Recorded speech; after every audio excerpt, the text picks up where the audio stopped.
오늘 대제사장 여호수아가 네 번째 환상을 보게 됩니다. 우리가 예수를 믿으면서 사탄의 공격을 가끔 받고 우리가 시련을 당할 때가 있습니다.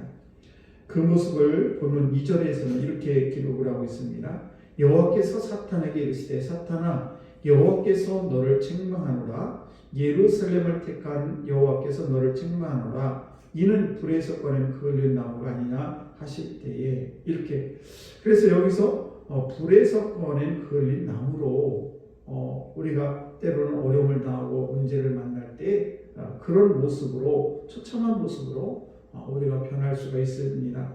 그것은 그 당시에 그 여호수아를 향한 그런 말인데, 여호수아가 이렇게 그을린 나무처럼 비참한데 그 외에 다른 이스라엘 백성들은 얼마나 더 힘들었을까. 그래도 여호수아는 그 당시에 종교 지도자인 여호수아가 이렇게 더러운 옷을 입고 있는데 백성들은 이루 말할 수 없는 그런 고통 속에 있는 것을 알 수가 있습니다. 그럼에도 불구하고 오늘 본문은 그런 그을린 나무에게도 희망이 있음을 말해주고 있습니다. 그때 여호와 하나님께서 그 여호수아의 옷을 벗기시고 아름다운 옷을 입히시고 그리고 머리에는 정결한 관을 씌우셨습니다. 참 얼마나 멋지게 여호수아가 대제사장을 하나님께서 일으키셨는가. 그처럼 그을린 나무에게도 하나님께서 간섭해 주시면은 그때부터 희망이 시작되는 것입니다. 그러므로 저한들도 오늘 현실이, 지금 현재가 힘들고 어려워도 비참한 모습이라 할지라도 결코 희망을 잃지 말게 되면 우리는 거룩한 꿈을 향해서 나아갈 수가 있는 것입니다. 본문을 보면서 항상 생각나는 사람이 한 분이 계신데 바로 세계적인 대부흥사시고 또 감리교 창시자인 요한 웨슬리 목사님이 생각이 납니다. 그분은 6살 때 형제들이 굉장히 19명이나 형제가 있습니다. 근데 그 형제들이 이제 6살 때 큰 불이 났는데 요한 웨슬리를 꺼내지 못해가지고 이제 발을 동동 고르는 가운데 죽게 되다가 불에서 꺼내게 됐습니다. 그래서 요한 웨슬리는 그 6살 때 화상을 입어가지고 흔적이 있었습니다. 그때 2절 말씀을 요한 웨슬리는 마음속에 새기면서 늘 그런 고백을 했다고 합니다. 나는 불에서 구원받은 그을린 나무다 라는 생각을 가지고 살았다는 것입니다. 미래 축복은 이렇게 과거의 은혜를 잊지 않을 때에 우리의 축복이 임하게 되는 것입니다. 사람들은 보통 은혜를 기억할 때에 다리 밑에서 물처럼 떠내보내는 그런 삶을 삽니다. 그래서 은혜를 간직해야 되는데 마음판에 새겨야 되는데 그게 아니고 거꾸로 은혜는 흘러가는 물에 흘러다치 그렇게 흘러보내고 오히려 성도는 상처를 마음속에 깊이 이렇게 새겨놓는 경우가 있다는 것입니다.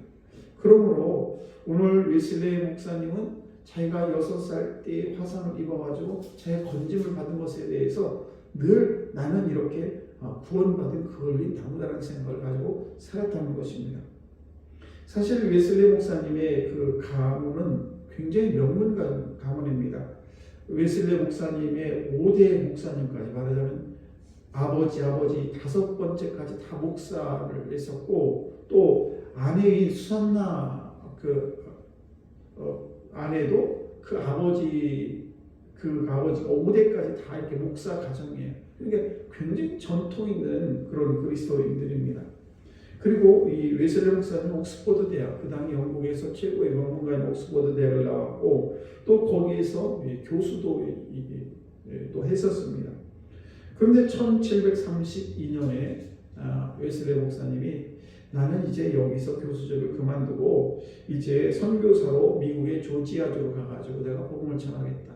이렇게 생각을 하고 조지아주로 신대를 향해서 영국에서 떠난 사람들 복음을 증거하기 위해서 떠나게 됩니다. 그런데 그는 사실은 엄청난 그런 꿈을 가지고 있고 또 실력도 있었고 또 인디안들에 대한 뜨거운 사랑도 있었고 또 사명감도 있었습니다. 그런데 그는 거기에서 아무 성과도 거두지 못하고 패배해서 다시 영국으로 돌아오게 됩니다.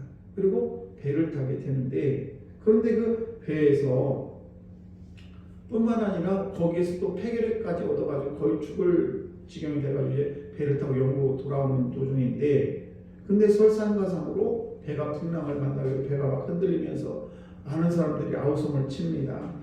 몸부림을 칩니다. 그때 아주 배가 아수라장이 됐는데, 그런데 한쪽에서 찬송 소리가 들립니다. 그게 참 신기하다. 그래서 선창가로 가봤더니 거기에서 몇 명이 모여가지고 찬송을 부르는데, 그들이 누구냐면 모라비안 교도였습니다. 여기서 모라비안 교도는 그들이 손을 잡고 그 막 죽음을 앞두고 있는 그런 상황에서 찬송을 부르고 있는데, 그 모라비안 교도들을 웨슬리가 물어봤어요. 아니 당신들 풍랑이 두렵지도 않고 죽음이 두렵지도 않느냐라고 하니까 그들이 하는 이야기가, 선생님도 예수를 믿어보세요. 그러면 전혀 두려움이 없습니다. 라는 그런 이야기를 존 웨슬리가 듣게 됩니다. 웨슬리는 깜짝 놀랐습니다.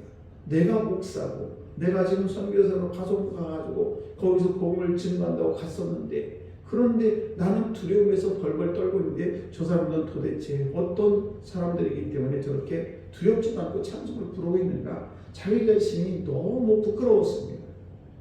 평소 잘 알던 말씀이었습니다만은 그가 이제 다시 영국으로 귀국을 하고 투병 생활하다가 1738년 5월 24일 날 우연히 모라비안 교도들이 있는 그런 집회에 참석을 하게 됩니다. 작은 집회인데 거기에 갔는데 한 청년이 로마서 1장 7절을 낭독을 합니다. 17절을 낭독합니다. 그 복음 로마서 1장 17절 말씀, 이런 말씀입니다. 복음에는 하나님의 의가 나타나서 믿음으로 믿음에 이르게 하나니 기록된 바 오직 의인은 믿음으로 말미암아 살리람과 같으니라. 예. 평소 존 웨슬리 목사님이 얼마나 성경을 많이 알고 잘 알았겠어요. 그런데 그 말씀이 의인으로 말미암아 산다, 의인은 믿음으로 말미암아 산다는 이 말씀이 가슴에 팍 박히면서 그때에 자기가 생각나는 것이 뭔가 하면 자기 6살 때에 불에 그을렸던 그 나무, 그래서 하나님이 건져주신 그 은혜가 생각이 나게 되면서 그가 완전히 존 웨슬리가 바뀌게 됩니다. 그는 투병할 때 자기 묘비에 새길 그런 기도문을 미리 작성했던 사람입니다. 원래 워낙 연약했기 때문에 그랬습니다. 그래서 그는 이렇게 기록을 했습니다. 하나님 이 무익한 종을 불쌍히 여겨주셔서 타다남은 웨슬리가 여기 누웠습니다. 그 기록을 쓸 때가 35살 때, 왜냐하면 자기가 너무 몸이 아파서 죽기 일보 직전이었거든요.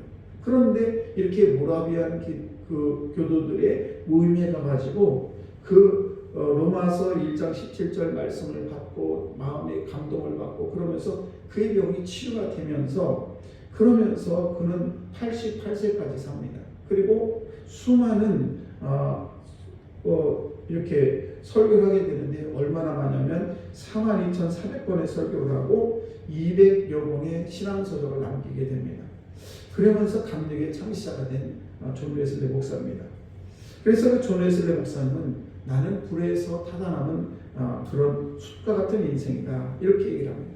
오늘 사랑하는 성도 여러분, 오늘도 저와 여러분들이 불에서 타다남은 그런 숲과 같은 인생이지만, 그러나 그래도 희망이 있다는 것입니다. 왜냐하면 하나님의 은혜를 잊지 않게 되면, 하나님께서는 그 은혜가 있어도 우리가 그 기억할지 모르면, 그러나 우리 인생이 허무한 인생이 되지만, 그러나 우리가 하나님의 은혜를 생각하고 그 은혜가 우리 삶 속에 적용이 된다면 정말 우리는 하나님의 은혜 가운데 날마다 기쁨으로 살아갈 줄로 믿습니다. 오늘도 항상 은혜 받은 기억을 기억하시고 오늘도 승리하는 여러분 되시기를 주의 이름으로 축복합니다. 기도하겠습니다.